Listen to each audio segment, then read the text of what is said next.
పోలవరంపై కేటీఆర్ సంచలన వ్యాఖ్యలు కాంగ్రెస్ బీజేపీవి రెండు పార్టీలు నాటకాలు ఆడుతున్నాయంటూ మండిపాటు.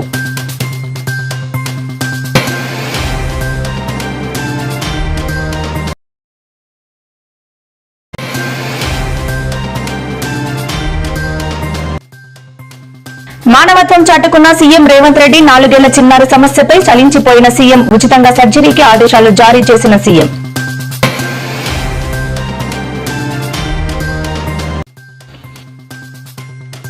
ఏడు రోజుల్లో 1 కోటి మందికి పైగా రేషన్ సరఫరా చేశామని స్పష్టం చేసిన మంత్రి నాదెండ్ల మనోహర్.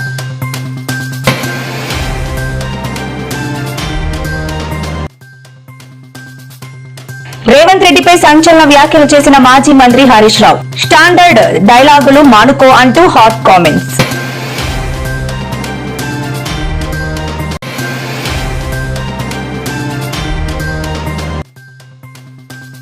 ఏపీలో శాంతి భద్రతలపై ఏపీ మాజీ CM YS Jagan tweet. Chandrababu పాలనలో వ్యవస్థలు పూర్తిగా నిర్వీర్యం అయిపోయింది అంటూ ధ్వజం.